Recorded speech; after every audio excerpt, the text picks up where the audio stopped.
Okay, I've got a question. What do gingerbread cookies, moody teens, and just a wee bit of jail time have in common? Just like a whiff, just hardly worth mentioning. Well, somehow, believe it or not, they are all key plot points in Hallmark Channel's 2024 Christmas movie, Sugarplummed. And we've got a lot to talk about, Josh. We do, Jennifer, and we will unwrap it all for you on this episode of Do You Watch What I Watch? Sit down and watch, then have a talk with Jennifer and Josh.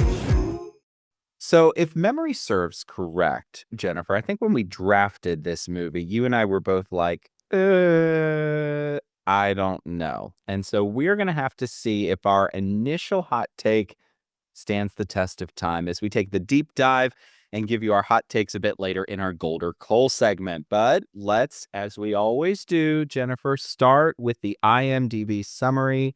Let's go. Okay, so Emily's wish for a picture perfect Christmas comes true when a magical, optimistic movie character steps off the screen to help. But as things spiral out of control, she learns that true holiday perfection might look very different from what she imagined. Let's go. Okay, so we open to a channel changing montage, and our viewer, whoever it is, lands on a commercial for the Harmony Home Network. And its visuals and audio are very similar to another network we know and love, maybe Hallmark. The Sugar Plummed movie marathon is airing soon, and Sugar Plum is the leading lady who saves Christmas tree farms. She's married a prince. She's, I think, got a pet reindeer at one point. She's done all these things, all these Hallmark tropes. Very quippy right out of the gate. We meet our real leading lady, Emily, and she's a hardworking mom who is busy wanting her husband, son, and daughter to have a picture perfect Christmas with her holiday checklist. And she is a big Sugar Plummed movie franchise fan. But guess what? Her family, they're too busy being an architect, making TikToks, and singing. Womp womp. Did you recognize the guy that played her husband? Because it took me a minute. I had to Google who he was. He looked really familiar to me, but I could not place him. Who is he? Brendan Zub, I think he was on our first episode ever of Do You Watch What I Watch? The Christmas calendar. He was that guy from that movie. Stop. It comes full circle. Tag him. Full Got it up. circle. It was driving me bananas because I was like, I know this guy in a different world on a different network. That was a Mar Vista. Okay. So Emily gets desperate and makes a wish on her Christmas tree star, like you do, that she can have a perfect Christmas movie Christmas for her family, just like Sugar Plum. Well, lucky for her, Christmas magic was pumping in that office, and here we go. Sugar Plum comes to life. Sugar Plum, played by Janelle Parrish, is extra, to put it mildly. Everything is perfect all the time, and it's all thanks to her. And she's perfectly dressed. She has this perky attitude, and she is perfectly put together, and she comes from the town of perfection, and she's perfectly perfect in every way. Think Buddy the Elf, but like Stepford Wives perfect. That's kind of the vibe I got out of our little Sugar Plum. So she goes home with Emily because Emily's like, "What have I done? What is happening?" And she's like, "Guess what, Emily? I can help you have the picture perfect Christmas." Emily wakes up the next morning, and there's construction going on in her house loudly, like a whole team. Turns out Sugar Plum is getting it professionally decorated because that was one of the items on the checklist. And they're like, okay, what are we going to do? How do we explain you being here? So from now on, they're going to call Sugar Plum, first name Sue, last name Garplum. Sue Garplum. That was so funny. So they're telling Emily's family, oh, this is just my old college friend who you've never heard me speak of and has never been in any stories whatsoever. And they're kind of wondering, hey, who's going to pay for all this Christmas decor? Sue. And Sue's like, can you put a price on Joy and Wonder? Well, evidently you can because the invoice was $5,300. Whoopsie. Whoopsie doodle. No worries though. Sue has royal jewelry just in her bag. She has like a Mary Poppins bag that she just keeps pulling stuff out of. And she's been in royal movies before in her franchise. So she's going to sell some of the jewelry and crowns and regalia to pay for the invoice for decorating the house. Sue is shocked that Emily has a career and goes to work with her. She has a career and a family because, that never happens in her world. Emily is top dog in a meeting, and we get a couple cameos. We get Victor Webster is one of the guys there, and Fiona Gubelman.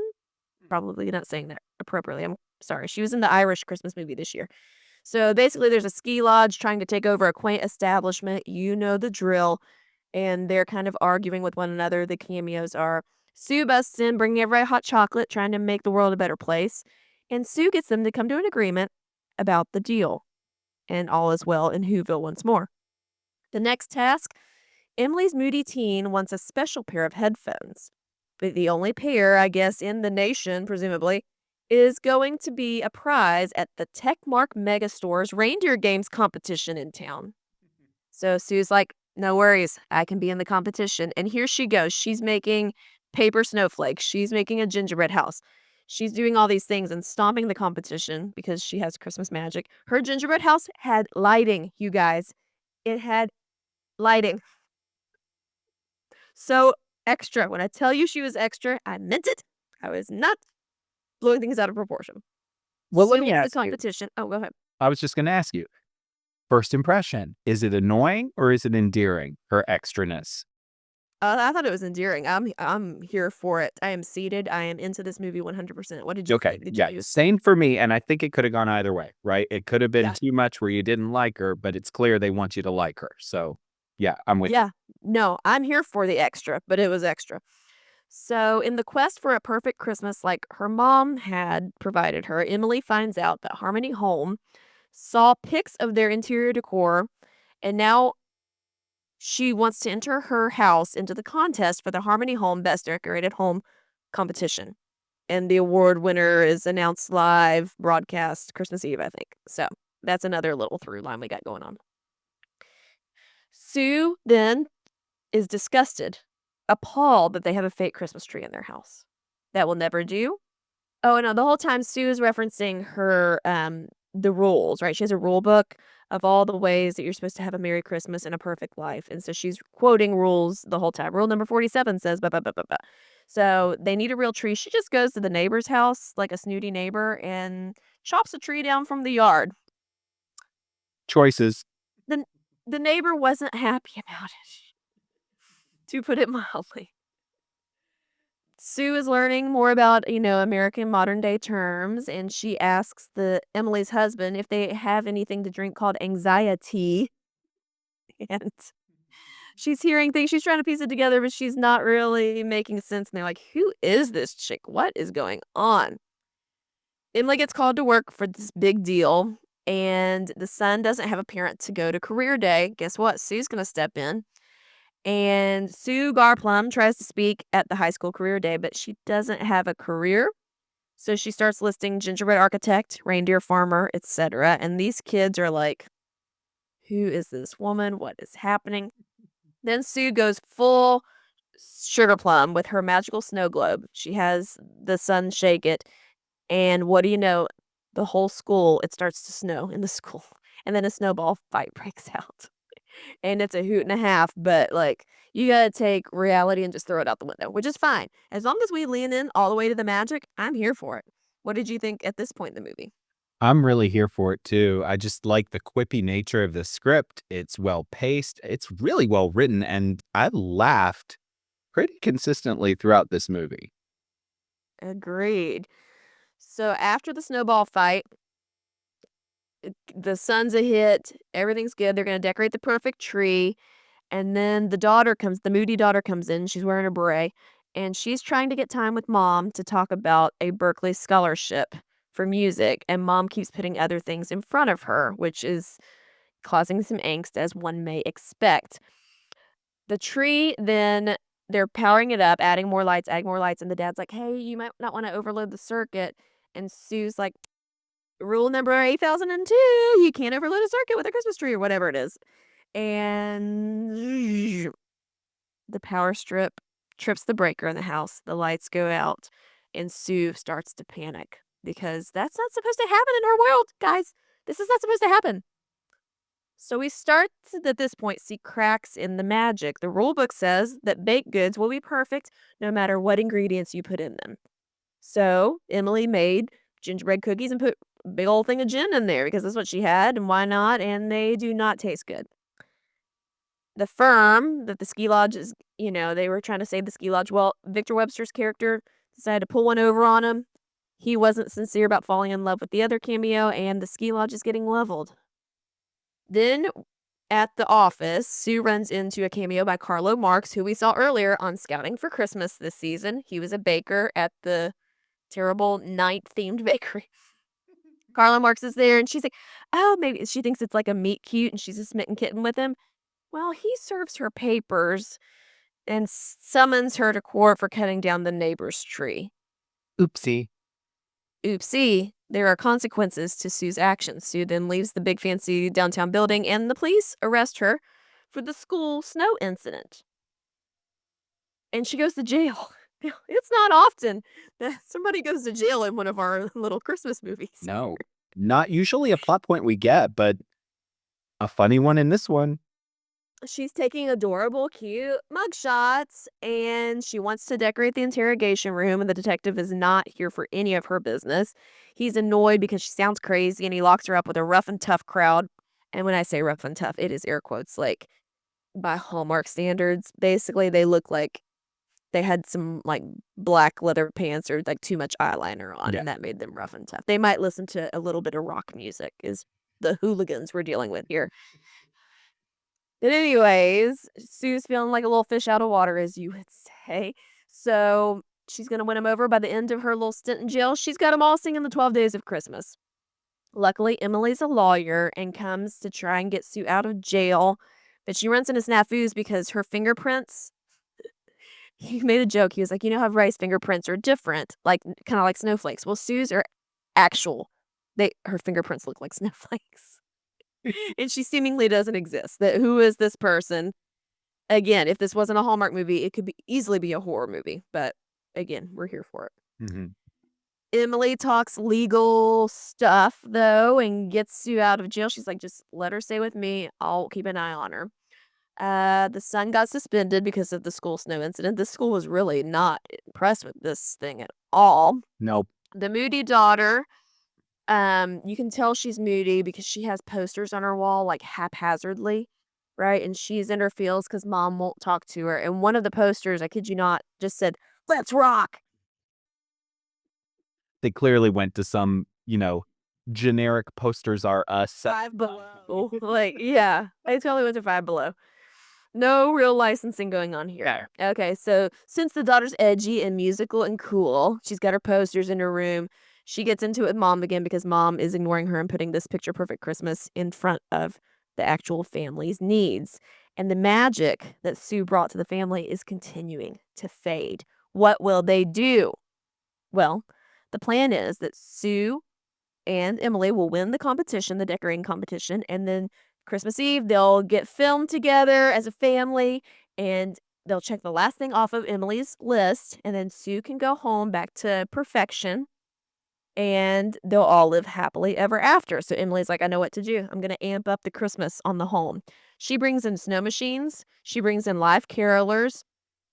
She may as well bring in a whole live nativity. I mean, it just, a lot's going on in this house, and everybody is looking at her like, Emily, are you okay, girl? Yeah. Like, maybe, Dial it back. Turn it back a little bit. Yeah. like, let's kind of check ourselves here. And no, this is the plan. This is what we need to do. So Emily then quotes Richard Marx by saying, everything I do it for you, to the family.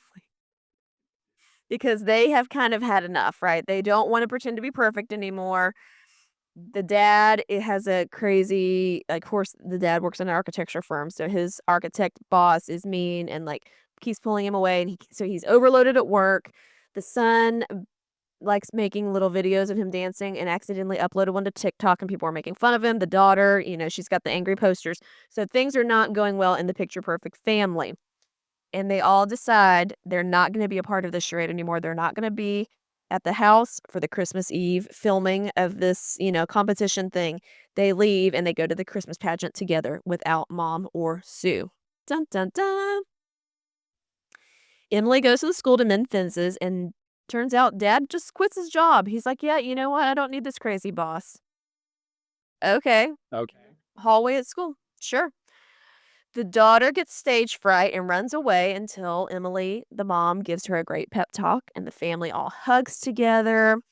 And the daughter then puts on an amazing and amazingly long performance, playing guitar, singing a Christmas song that went on the entire song length. I mean, it just went on and on. She was great, but it went on a long time.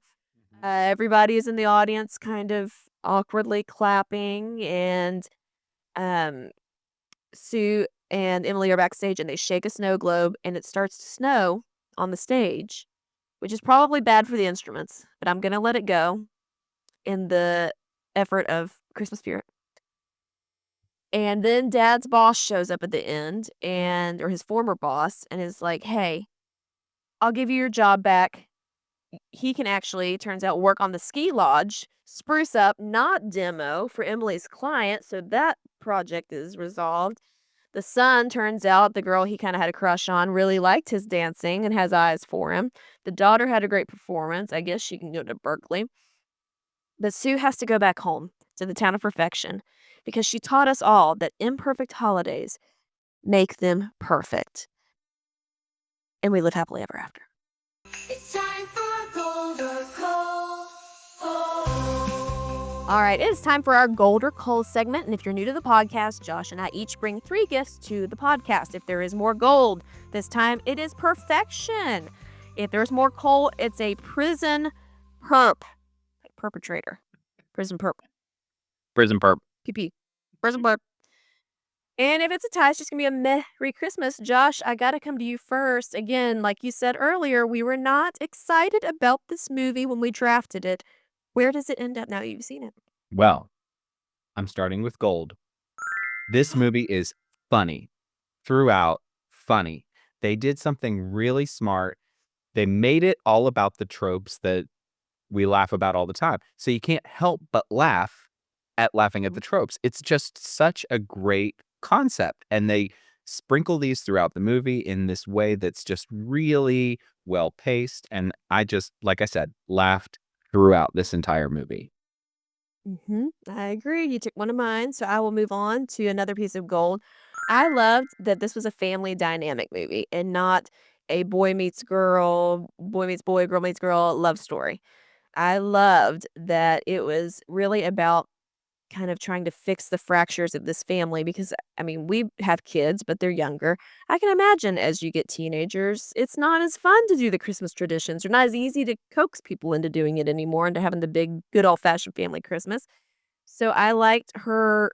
I think Emily, the mom, her heart was in the right place in wanting to make this a perfect Christmas for them, a la Richard Marx. The way she went about it was wrong, obviously, but I liked that we really got to see them as an established family. It's not some new budding romance. So gold. Great. I think that my next gift is gold.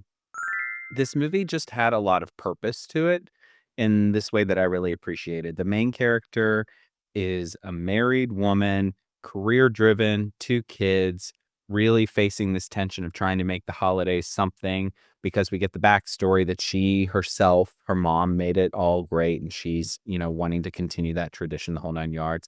And I think that was really smart. They could have made this about, a single career lady who likes Hallmark movies and wants to find romance and done it that way. But I think that they did it in this way where anyone watching this could be like, yes, I see myself in that main character there. And I think that the message at the end of the day is just really something that applies broadly to a lot of people this time of the year. And I think they were really smart to do it. And I love the message of this movie. Yes, when I was joking to you earlier that, it was like December 7th the other day, I told my husband, Christmas is over. And he's like, literally, it's not. Like, it's just the beginning of December. We're like, no, you don't understand. We have so much to do. We have so much to watch. We have so much to, like, I am very notorious about having a little checklist of things we have to do. And I mean well, but I think if I reflect honestly about a lot of Christmases, the best memories were things that either we did on a whim or it just kind of happened that way. It wasn't necessarily a checklist thing. So I definitely thought all of that resonated with me. I will give some gold. Janelle Parrish as Sugarplum. I mean, I've loved her for a while. She is another one of these actresses that just keeps getting better and better and showing a broader range. I like her more every time I see her. She was in the Haunted Wedding movie that I really liked in October, and I usually don't even really enjoy the off-season movies, off-season being off Christmas. But she was a delight in that. She's fantastic in this because, as you said earlier, it wasn't annoying or irritating to me. It was just pure and fun and optimistic and everything you want to be at Christmas that usually we kinda get beaten down on. Right? Everything you want. Yes, It was everything I wanted. Yeah. but there and again, she learns things too. So it's not just Mhm. the main character who learns things. Sugarplum does too, and I think that that's really cool too that they did that. I agree. Mhm. My last gift is going to be gold. I thought there was just the right amount of magic for this movie. Sometimes these magic movies can just be a little like, okay, we're doing magic for the sake of magic. But I thought this was just the right amount that made the plot sing, right? I just thought this plot really sung as a movie. It was a warm hug of a Christmas movie, and I really, really loved it. Yes. I will give gold. This might be if it was a superlative in high school, what would it be? Not most improved, but the biggest sleeper of the season maybe so far for me? Because listen, when we drafted this, I thought it was an imaginary friend movie. I did I too. thought somebody was cuckoo bananas out of their mind. And guys, this movie was underrated. It was underpromoted. And that's tragic because if you were like me, I wouldn't have watched this. I would not have sought this out if we had not drafted it. And it's now one of my favorites, just to spoil the well there. I mean, it's just like so good, so fun. I wish more people would watch it. This is now gonna be my mission. Guys, go watch Sugarplummed. If people on the street, hey, deliver my mail, watch Sugarplummed. Because it needs it. I feel like it just needs a lot of love because Hallmark did take a swing. They did something different. And I want them to get positive reactions so they continue doing things like this. Right. And if we, the people, don't watch it and celebrate it, we're going to go backwards in time to old, early 2010s Hallmark tropes. Yeah. Let's keep moving forward, people. And that's really well said because Hallmark's trying to do new things with new stories. Some of them are swings and misses, right? Mhm. This is really in that sweet spot where it's a new kind of story, but still has enough of that old Hallmark kind of endearing element where I think if you've been with Hallmark for a really long time, you're going to love it. I think if you're kind of new to this genre, you're really going to love it. I'm with you, Jennifer. People need to watch this movie. It is really, really that good. It may, in fact, be my number one for the season at this point. I was going to ask you where it lands. Yeah. Yeah. I would 1000% watch this movie again. I would laugh at it again. And I feel like there's so much in this movie that I missed the first time. Little winks and Mhm. nods and jokes and one-liners and that sort of stuff. Start to finish, I think Janelle was just fantastic. I'm with you. This is one that I think is really not just a good movie. I feel like this is just a special movie too because Mhm. it's entertaining, but again, the message of this movie I think is just something that really would resonate with a lot of people and a lot of families at this time of the year. So go watch this movie. 6 gold. Do We it. could not like this movie anymore. Take it from us. It is absolutely worth your time. And what do we call it, Jennifer? 6 It's gold? perfection. It's Perfection. Of course. And I think to do what you do, you've been pairing movies with a realistic scene or a grouping of people in your everyday life. If I were to, well, you can say your own thing, but I would say if you have friends who dog on these movies, they think these movies, this genre of these made for TV holiday movies are beneath them. They're tropey. Every movie's the same, blah, blah, blah. Yes, and, we say yes and to that. But if you have friends who are like that, let them watch this movie because it's making fun of itself, but it's so smart in the way they did it that they still get you with the Hallmark heart, like what you were saying. Yeah. So, They are very not good. taking themselves too seriously with this, right? They Mhm. know what they're doing, but they're playing chestnut checkers, right? And this is one of those Mhm. where if you start it and you think, "Oh, this is lame," it's going to catch you in the end and you're going to feel something. And I think that's the secret of a good Hallmark movie is when you watch it at the start and you're like, "Nah, I don't know," but then at the end you feel like, "Oh, they got me." And this is one Mhm. that'll get you. And that, friends, is another episode of Do You Watch What I Watch? Special thanks, as always, to our great friend Nick Schwartz for our amazing theme song. And hey, a special thanks to each and every one of you for taking the time to listen to our podcast on your favorite podcast platform or by watching on our YouTube channel. That's right. So if you're here, you're probably already subscribed, but you can tell some friends and family while you're telling people on the street to watch Sugarplum. And also go listen to Jennifer and Josh talk about the movie at doyouwatchwhatiwatch.com. You can do that for us. Let's spread the word this season. Stay tuned to the socials to hear about what we're going to chat about next. We've still got a few movies up our sleeve and maybe an interview or two. We'll see. Either way, we will have much to discuss. But until then, May your days be merry and bright. We will see you very soon.